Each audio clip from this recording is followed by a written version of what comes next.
Hello. Well, this is an amusing situation, isn't it? The Danish spat with the USA. In my last video, I spoke about... Now, let's get this straight. I called her Greta Thunberg, and it turns out that the name should be pronounced more like Greta Thunberg. So, well, I hope that's a little closer to how it should have been. Anyway, her and the problems generated by what appears to be a dysfunctional Scandinavian family who've let loose upon the world a teenager with some psychological problems. And what do you know? We're still in Scandinavia with the latest news and the spat between President Trump and the Prime Minister of Denmark after Trump offered to buy Greenland from Denmark. Well, I'm going to start with a skeleton rundown of what happened. First of all, for any of you who are a bit vague about the distances, Greenland is much closer to America than it is to Denmark. As a matter of fact, some of you might find the name of a place in Denmark familiar, not from geography, but from astronomy. Do you remember the pictures of Ultima Thule? That two chunks of rock circulating in the Kuiper belt looked like a giant ham. Anyway, it was called Ultima Thule, or and somebody's going to pick me up on the pronunciation of that too.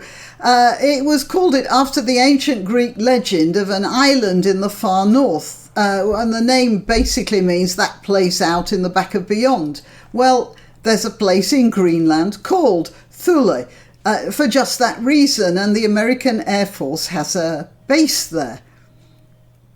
Furthermore, the distance from Thule to Fort Kent in Maine, that's in the United States, is 2,144 kilometres, or about 1,300 miles, whereas the distance from Thule to Copenhagen in Denmark is 3,500 kilometres, or about 2.2 thousand miles.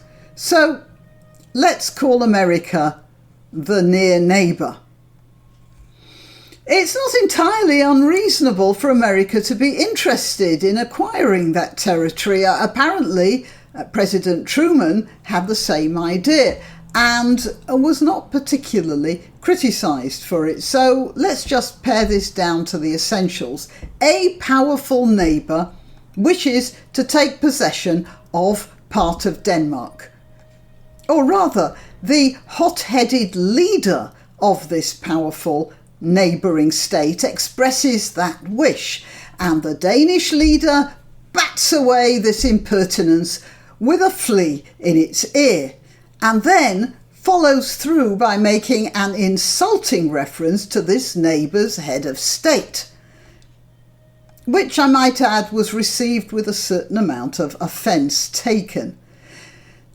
Denmark is at the centre of a whole lot of its own social problems and local instabilities generally, and the neighbour takes advantage of that and, well, prevails in the end, you know, at least according to Shakespeare, because what I was just speaking about was the plot of Hamlet. Just to clear this up, while Fortinbras, Crown Prince of Norway, threatens invasion, the Danish court at Elsinore is busily occupied ripping itself apart with not only internecine power struggles but also the destabilising force of the younger generation, which is preoccupied with sex and sexuality and in rebellion with the older generation.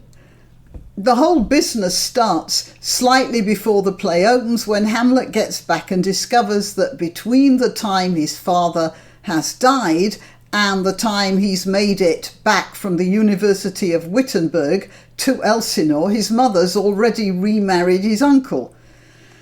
Now, that was obviously a bit shocking, but Hamlet's behaviour is, to say the very least, excessive, like a spoilt teen, in fact. Like a spoilt teen with a mental illness.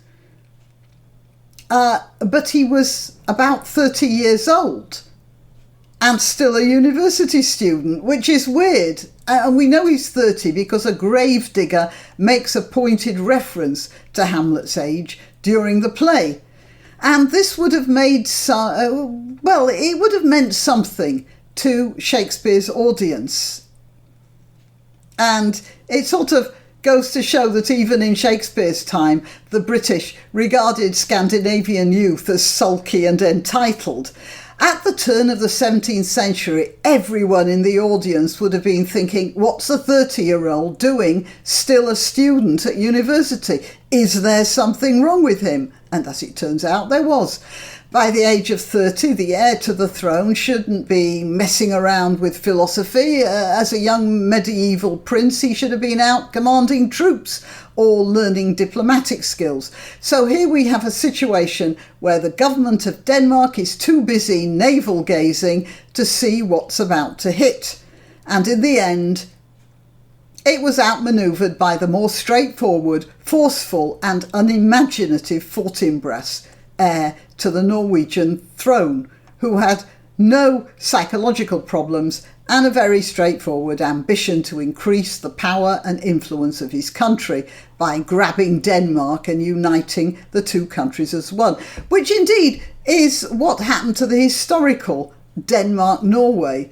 It was a bit more voluntary than it is depicted in the play Hamlet, but they were in what was called a personal union from 1536 to 1814, when Denmark actually tried to flog Norway off to Sweden. So you see, Denmark has form when it comes to handing chunks of land over to other kingdoms. The Norwegians were not impressed. There was a bit of a dust-up with the Swedes, and Norway more or less struck off on its own. It was loosely connected to Sweden for a while, but it did end up independent quite soon. The point I'm making is that in light of these historical realities, Trump wasn't being entirely unreasonable in asking if Greenland was for sale. The mistake, and it really was a very silly mistake, and has reduced my admiration for Fortinbras, Trump, quite a bit. And the mistake was that he asked about the sale in public rather than just putting out the usual diplomatic feelers. As I said, Truman also tried that, but he did it with a little more aplomb. On the Danish side, the mistake of Claudius, the Danish Prime Minister, Mette Frederiksen, was to be insulting in her rejection of the offer. And in any case, Greenland is a semi-autonomous area with its own premier, so the insult was not only to the USA but to Greenland too. I do have to admit, though, that it's a lot more fun watching this than Hamlet. I'm afraid Shakespeare doesn't seem to be as good at writing jokes as Trump, and the rest is silence. Click on like, it really does help with the algorithm. Then click on subscribe and then on the bell. Sometimes you may find your subscription has lapsed without your knowledge, so keep on checking that button.